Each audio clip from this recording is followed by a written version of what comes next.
I'm in the hunt for a part-time job and getting really frustrated. I once worked at a seafood buffet that has since been closed. I only worked there over the summers as a bus person.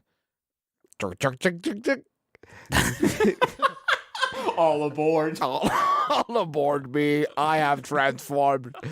I'll try not to sneeze and transform back in the middle. But That happens a lot on Transformers. cleaning up after tourists on a crab leg bender is hard work. My question is this. Since it's closed, can I lie to any possible employers and say I worked there for way longer and in a higher paid position? The restaurant is a boat store now, and no one knows where the owners went, so there's no way to verify my history of employment as far as I know. It's a harmless grift or a greedy scheme, as from willing to work in Wilmington.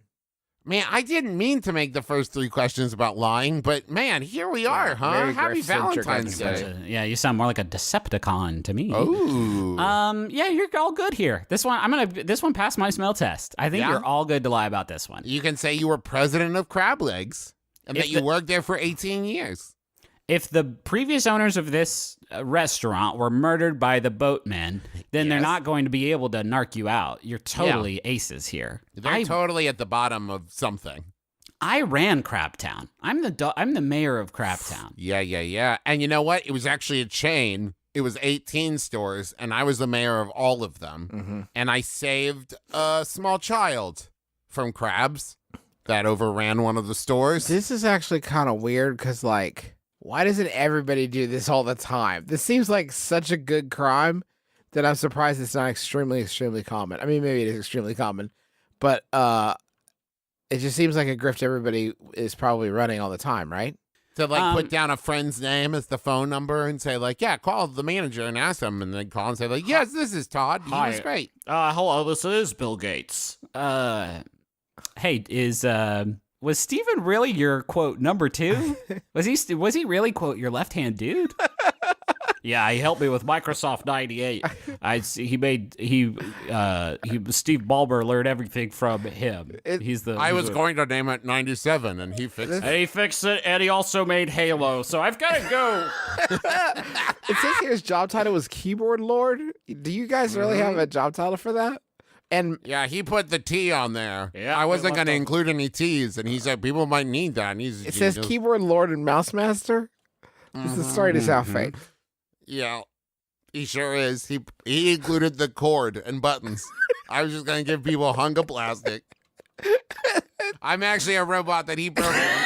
It sounds Mr. Gates might be so bold. It sounds like really Steven was kind of the brains behind the entire operation to me. I owe him so much. Yep. Including my own sentence. What are you gonna do without him? Sounds like he was pretty valuable part of the organization. I'm working on making new toilets now. They're pretty cool. They don't stink, these ones. That's not a joke. He's really doing that. You could also say you're Joe from Joe's Crab Shack. And you were the first one who looked at these little red bastards and said, I'm eating me one of them. Yeah. Gallagher's brother started performing and doing the sledge-o-matic routine and a lot of Gallagher's jokes because Gallagher couldn't meet the demand of people that wanted to see Gallagher perform. So his brother started performing. And then when he got in trouble with his brother for something, he started performing as Gallagher 2.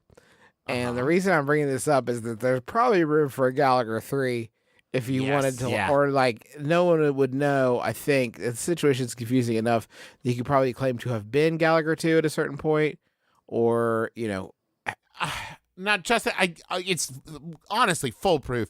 I guess my question is, the one question I have, how does that help you get a part-time job? Well, it's in the produce department.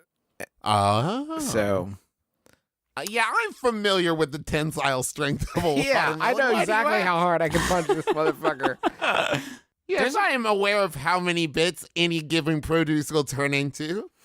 Apparently there is a Joe's Crab Shack in Austin, but it's, quote, temporarily closed. And I don't know what conditions led it to be temporarily closed, but you may as well go ahead and make that permanent, my friend. Yeah, out of crabs. Couldn't find them. Couldn't find them anywhere.